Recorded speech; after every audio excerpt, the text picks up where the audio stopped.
Merry Christmas Eve and welcome back to my kitchen, y'all. So today I am going to be doing easy, very easy cheese ball. So if you still have a party to go to, whether it's Christmas Eve, Christmas Day, even New Year's, you can try this recipe and it'll be a hit at your party. So let me get down to the ingredients and then I'll turn you back around so you can watch me cut away. Be back in just a second. Alright y'all, so here are my ingredients. One package, and it is an 8-ounce package of cream cheese. You can get the Philadelphia, you can get the Walmart Great Value, whatever cream cheese you enjoy using or whatever you can afford. This Philadelphia cream cheese I got for 99 cents. If you check out my Albertsons haul, you'll see how I did that.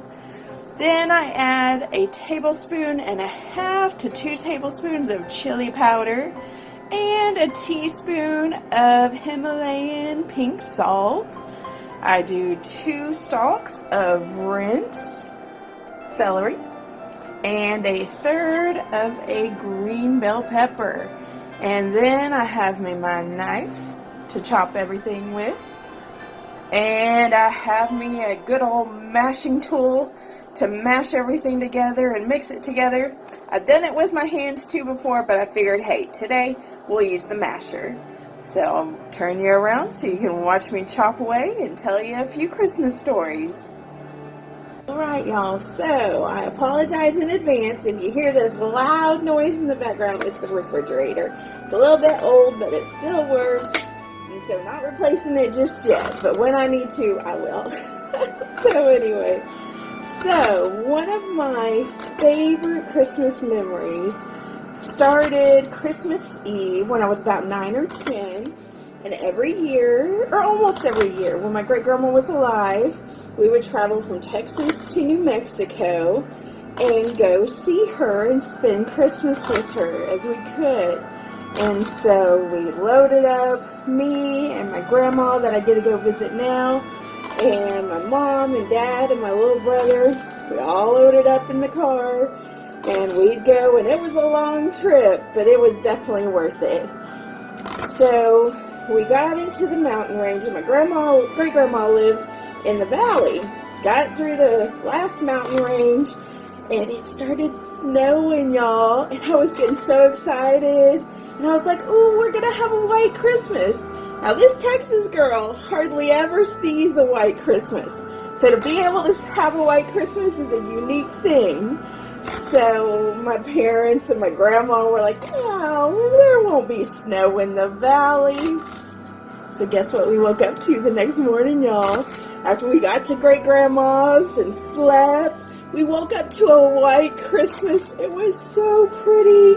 We got out there, we built snowman, we had snowball fights, we made snow angels. It was great. It was one of those memories I'll always have and always be grateful for.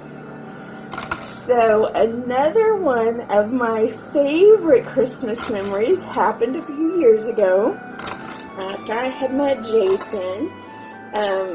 We hadn't gotten to meet in person because he was all the way over in Australia and I'm here in Texas. So he was the one who took the first flight.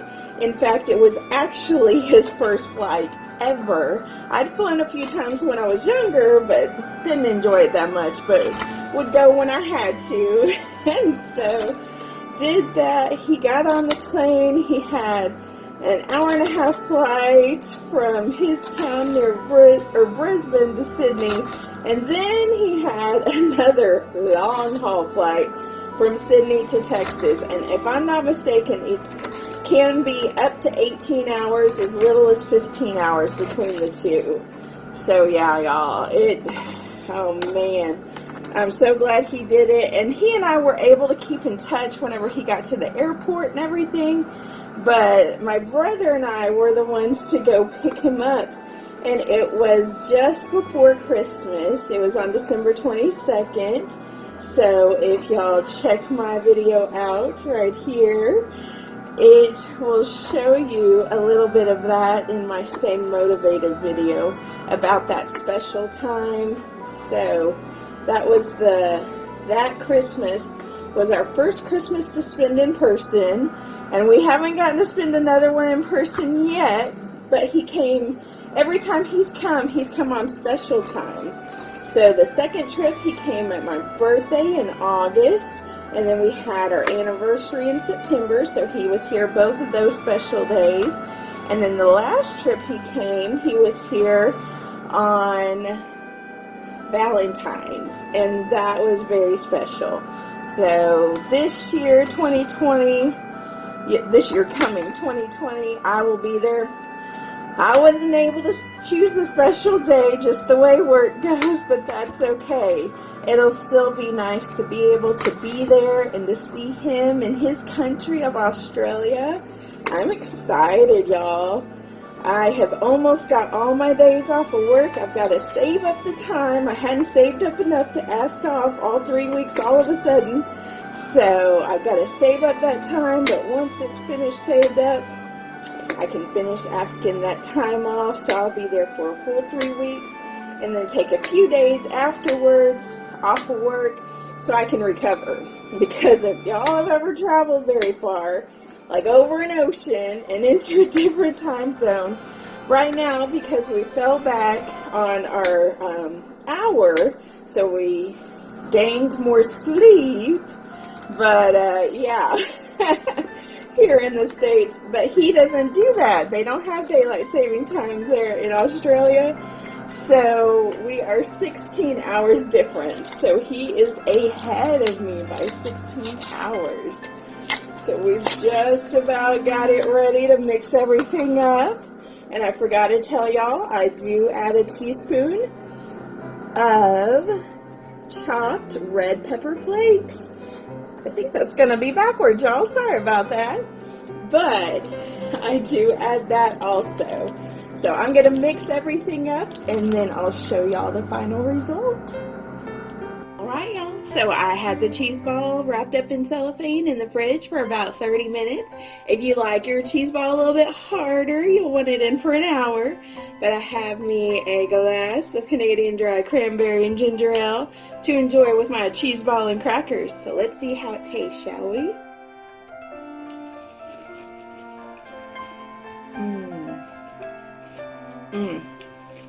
Oh, y'all.